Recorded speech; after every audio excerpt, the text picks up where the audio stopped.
Imaginen un tiempo de luces y sombras, el siglo XVIII. Una era donde la razón y la ciencia comenzaban a desafiar antiguas creencias, pero donde lo misterioso y lo inexplicable aún ejercían una poderosa fascinación. En medio de este torbellino cultural, surge una figura que encarnaría como nadie esta contradicción, un médico alemán llamado Franz Anton Mesmer. Su nombre llegaría a ser sinónimo de curaciones milagrosas para unos, y de peligrosa charlatanería para otros. ¿Quién fue realmente este hombre? ¿Un visionario que descubrió una fuerza curativa universal, o un maestro de la ilusión que supo cautivar la imaginación de una época? Su historia es un viaje extraordinario a través de la medicina, la controversia y los enigmas de la mente humana. Franz Anton Mesmer nació en un pequeño pueblo cerca del lago Constanza, en Alemania, en 1734. No provenía de una familia de médicos ni de científicos ilustres. Su infancia fue relativamente modesta. Sin embargo, desde joven mostró una mente inquieta y una curiosidad que lo llevó a explorar diversos campos del saber. Estudió teología, filosofía y derecho antes de encontrar finalmente su vocación en la medicina, que estudió en la prestigiosa Universidad de Viena.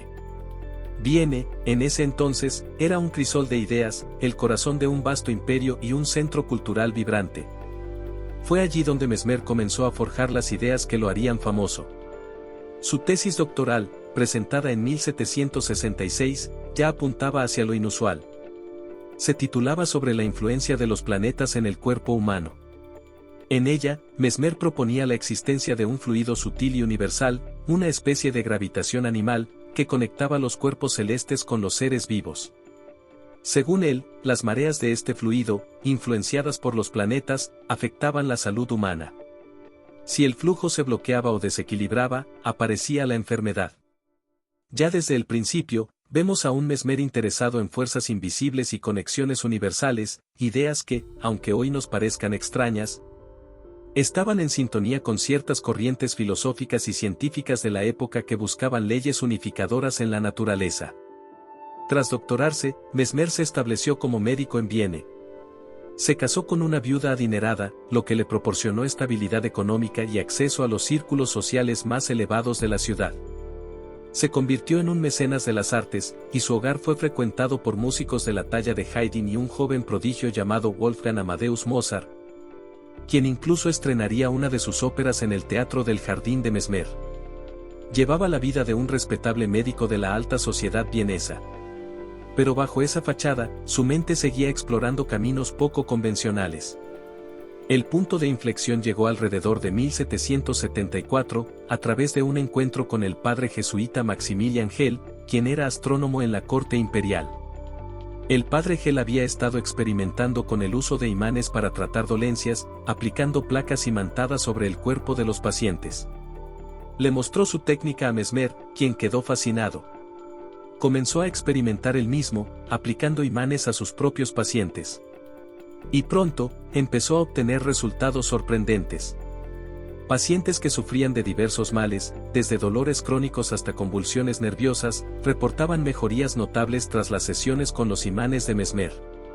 Él describía cómo los pacientes sentían a veces corrientes extrañas, pinchazos o una sensación de calor mientras los imanes actuaban. Pero Mesmer no tardó en ir un paso más allá. Empezó a preguntarse si los imanes eran realmente necesarios. ¿Y si la fuerza curativa no residía en el metal magnetizado, sino en el mismo? ¿Podría ser que su propio cuerpo actuara como un imán, capaz de canalizar y dirigir ese fluido universal que había postulado en su tesis? Abandonó gradualmente el uso de los imanes y comenzó a desarrollar una nueva teoría y una nueva práctica, el magnetismo animal. Ya no era la gravitación de los planetas, sino una cualidad magnética inherente a los seres vivos, un fluido que él, como magnetizador, podía manipular para restaurar la salud. Sus métodos se volvieron más personales, más directos. Tocaba a sus pacientes con las manos, realizaba pases lentos sobre sus cuerpos sin llegar a tocarlos, y sobre todo, utilizaba su mirada. Una mirada intensa, concentrada, que parecía penetrar en el interior del paciente. Los efectos eran a menudo dramáticos. Algunos pacientes caían en estados de trance, otros experimentaban lo que Mesmer llamaba crisis, convulsiones, llantos, risas incontrolables, espasmos. Él consideraba estas crisis como un paso necesario para la curación, una señal de que el fluido bloqueado se estaba liberando y el cuerpo estaba restaurando su equilibrio natural. Tras estas crisis, muchos pacientes afirmaban sentirse aliviados de sus síntomas, a veces de forma casi milagrosa. La fama de Mesmer en Viena creció exponencialmente.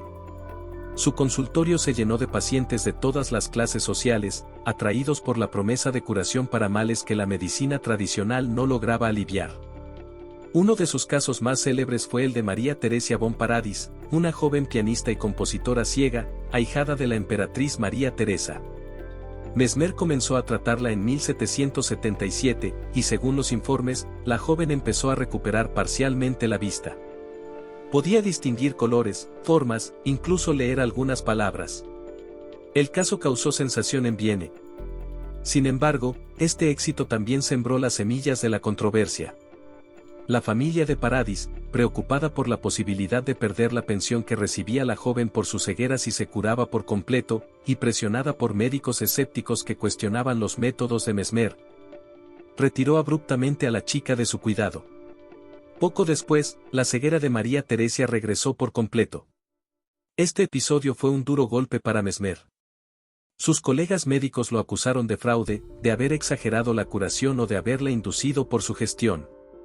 Sintiendo la creciente hostilidad de la comunidad médica vienesa y quizás herido en su orgullo, Mesmer decidió buscar un nuevo escenario donde sus ideas fueran mejor recibidas. En 1778, abandonó Viena y puso rumbo a la ciudad que se convertiría en el epicentro de su fama y de su caída, París. París, en vísperas de la Revolución Francesa, era una ciudad de contrastes. Era el faro de la Ilustración, el hogar de filósofos racionalistas como Voltaire y Diderot, y de científicos pioneros como Lavoisier. Pero al mismo tiempo, era una ciudad fascinada por lo oculto, lo esotérico, lo maravilloso.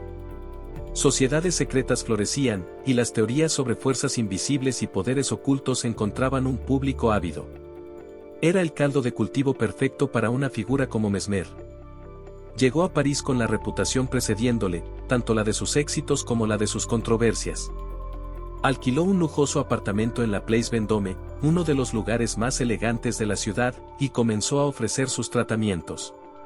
Inicialmente, la Facultad de Medicina de París lo trató con frialdad y escepticismo, negándose a reconocer oficialmente sus teorías o métodos. Pero esto no detuvo a Mesmer. Si la comunidad médica no lo aceptaba, apelaría directamente al público. Y el público parisino respondió con un entusiasmo arrollador. Su consultorio se convirtió en el lugar de moda. Aristócratas, burgueses, artistas, damas de la alta sociedad, todos acudían en masa, desesperados por encontrar alivio a sus dolencias reales o imaginarias, o simplemente atraídos por la novedad y el misterio que rodeaba al doctor alemán y su magnetismo animal. Mesmer adaptó sus métodos para poder tratar a la gran cantidad de gente que acudía a él. Desarrolló el famoso baquet, una gran tina de roble llena de agua magnetizada, limaduras de hierro y botellas. De la tina salían barras de hierro móviles que los pacientes, sentados en círculo alrededor del baquet y a menudo unidos por cuerdas para facilitar la circulación del fluido, aplicaban a las partes enfermas de su cuerpo. Las sesiones en el salón de Mesmer eran todo un espectáculo. Se llevaban a cabo en habitaciones con poca luz, espejos estratégicamente colocados, música suave, a veces tocada en una armónica de cristal, un instrumento de sonido etéreo y penetrante, y un silencio expectante, roto solo por los suspiros, gemidos o gritos de los pacientes entrando en crisis. El propio Mesmer se movía entre ellos, vestido con una elegante túnica de seda lila, tocándolos con una varita de hierro o simplemente fijando su intensa mirada en ellos, dirigiendo el flujo invisible del magnetismo animal. El efecto era electrizante. La atmósfera cargada, la expectación colectiva, la figura carismática de Mesmer, todo contribuía a crear un entorno donde las emociones se desbordaban y los cuerpos reaccionaban de formas asombrosas. Las crisis se volvían contagiosas.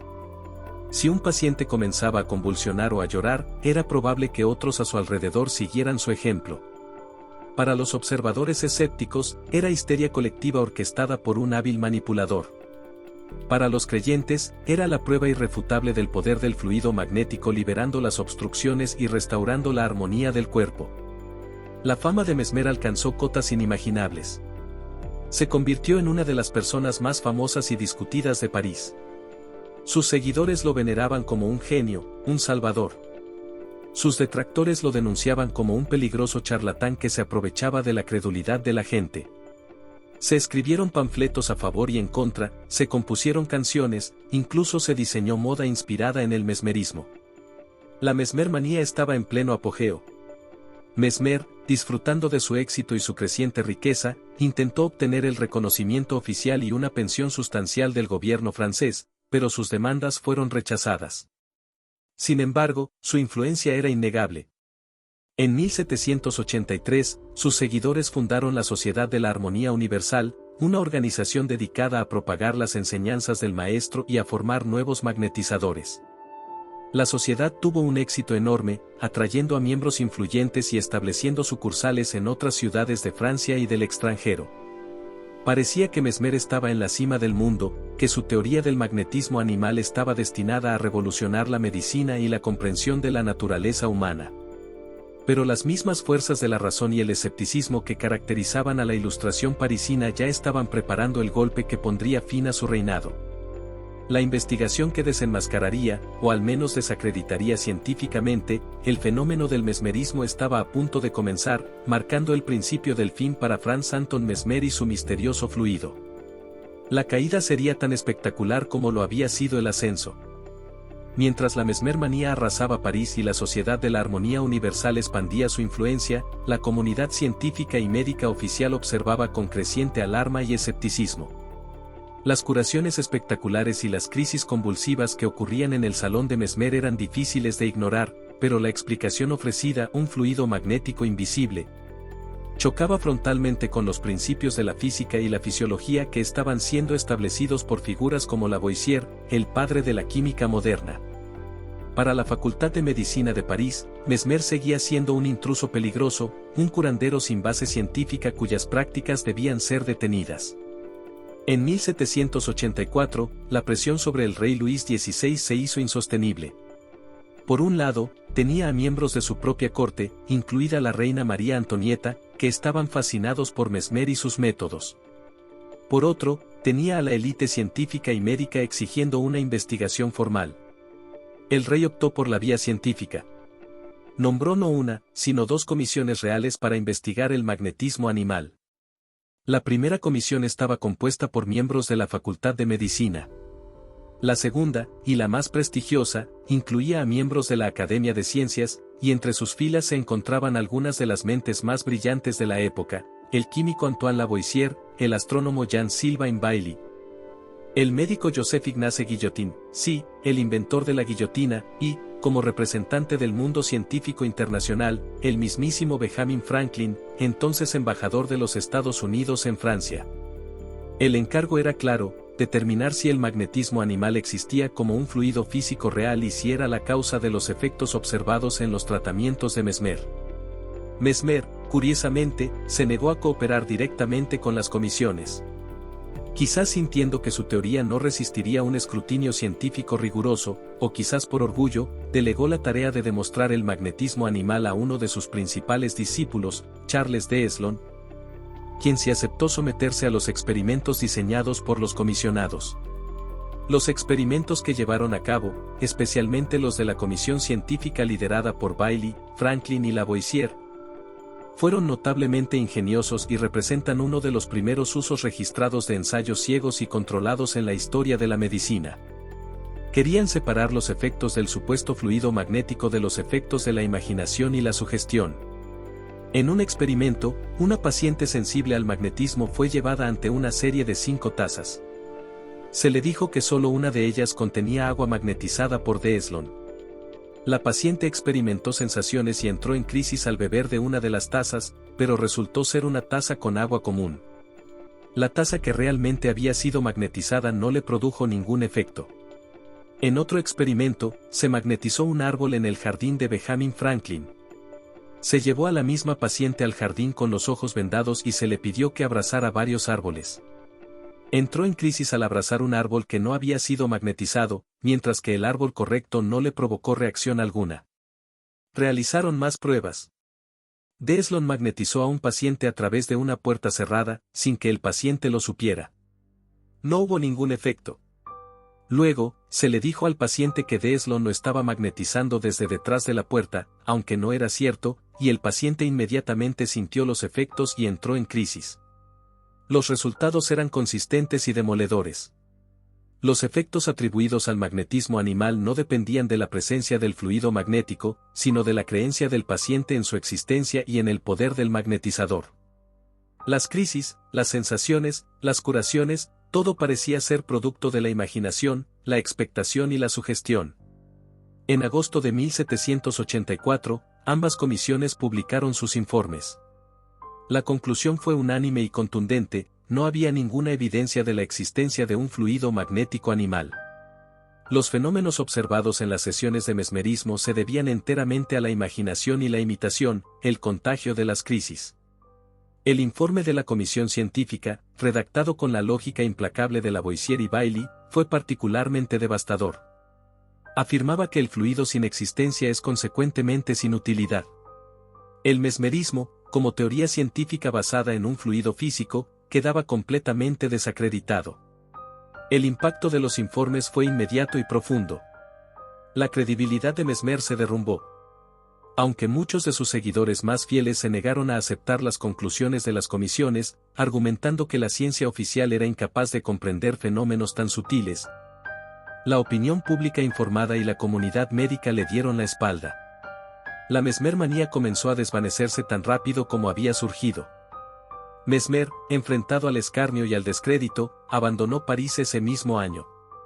Viajó por Inglaterra, Italia y Alemania, intentando sin éxito revivir su movimiento. Mientras tanto, dentro de la propia Sociedad de la Armonía Universal, surgieron divisiones y modificaciones a sus enseñanzas. Algunos de sus discípulos, como el Marqués de Puységur, continuaron practicando el magnetismo pero se distanciaron de las crisis convulsivas. Puységur descubrió que podía inducir en sus pacientes un estado de calma profunda, similar al sueño, al que llamó sonambulismo magnético o sueño lúcido. En este estado, los pacientes parecían obedecer sugestiones, hablar de cosas que no recordaban en estado de vigilia e incluso, supuestamente, mostrar habilidades clarividentes. Irónicamente, fue este sonambulismo magnético, una desviación de las enseñanzas originales de Mesmer, lo que sentaría las bases para el desarrollo posterior de la hipnosis. Mesmer pasó los últimos años de su vida en relativa oscuridad, viviendo en diferentes ciudades de Suiza y Alemania. Aunque continuó defendiendo sus teorías hasta el final, ya no era la figura célebre y controvertida de sus años parisinos. Murió en Merseburg, Alemania, en 1815, a la edad de 80 años. ¿Cuál es, entonces, el legado de Franz Anton Mesmer? Si su teoría del fluido magnético fue refutada, ¿fue simplemente un charlatán, un fraude que engañó a miles de personas? La respuesta, como suele ocurrir con figuras históricas complejas, no es tan simple. Es innegable que Mesmer se equivocó en su explicación científica. No existe tal cosa como el magnetismo animal en el sentido que él lo describió. Sin embargo, también es innegable que sus métodos producían efectos reales en muchas personas. Sus pacientes experimentaban sensaciones físicas, cambios emocionales y, en algunos casos, alivio de sus síntomas. Las comisiones reales, aunque refutaron el fluido, reconocieron la realidad de estos efectos, atribuyéndolos a la imaginación. Pero llamar a algo imaginación no lo hace irreal o insignificante. Lo que Mesmer había descubierto, quizás sin entenderlo completamente, era el inmenso poder de la sugestión, de la expectación, de la relación terapeuta-paciente y de la mente sobre el cuerpo. Él creó un entorno teatral y cargado emocionalmente que maximizaba estos factores psicológicos. Su propia confianza inquebrantable, su mirada intensa, sus pases magnéticos, todo actuaba como potentes sugestiones no verbales que desencadenaban respuestas fisiológicas y psicológicas en sus pacientes. Sin quererlo, Mesmer abrió una puerta al estudio de lo que hoy llamaríamos psicología anormal, psicoterapia y medicina psicosomática. Puso de relieve la importancia de factores psicológicos en la enfermedad y la curación, en una época en que la medicina se centraba casi exclusivamente en lo físico. Además, su trabajo, a través de las modificaciones de sus discípulos como Puységur, condujo directamente al desarrollo de la hipnosis. James Bright, un médico escocés del siglo XIX, observó demostraciones de magnetismo y, aunque también rechazó la idea del fluido, reconoció la realidad del estado de trance inducido. Lo rebautizó como hipnotismo, del griego hipnos, sueño, creyendo inicialmente que era una forma de sueño nervioso, aunque luego reconoció que la sugestión era el factor clave.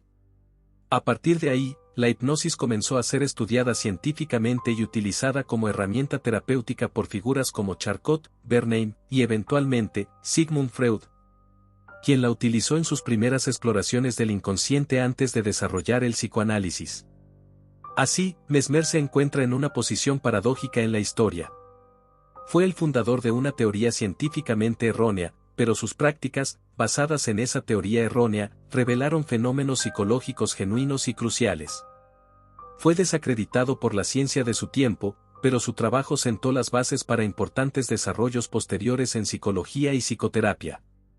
¿Charlatán o pionero? Quizás fue ambas cosas.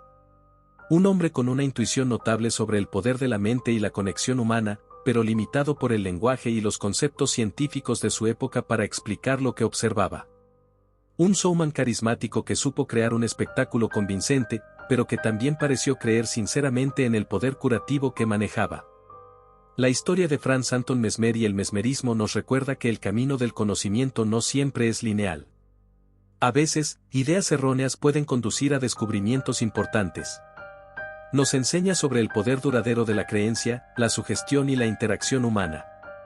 Y nos deja con una pregunta fascinante: ¿cuántos otros fluidos invisibles o fuerzas inexplicables de nuestro tiempo son en realidad manifestaciones de la compleja y aún misteriosa relación entre nuestra mente, nuestro cuerpo y el mundo que nos rodea? La figura de Mesmer, con su túnica de seda lila y su mirada penetrante, sigue siendo un eco lejano pero persistente de esa eterna búsqueda por comprender las fuerzas ocultas que nos mueven. Su historia es una lección sobre cómo la ciencia avanza, a veces tropezando, a veces siguiendo pistas falsas, pero siempre impulsada por la curiosidad humana ante lo inexplicable. Y esa es la fascinante y compleja historia de Franz Anton Mesmer y el mesmerismo. ¿Qué opinas tú? ¿Charlatán, pionero, o un poco de ambos? Déjame saber tu opinión en los comentarios. Si este viaje a través de la historia y el misterio te ha parecido interesante y te ha gustado el video, te agradecería muchísimo que le dieras a me gusta. Y si no quieres perderte más exploraciones sobre temas intrigantes como este, asegúrate de suscribirte al canal y activar la campanita para no perderte nada. Gracias por acompañarme hoy y nos vemos en el próximo video.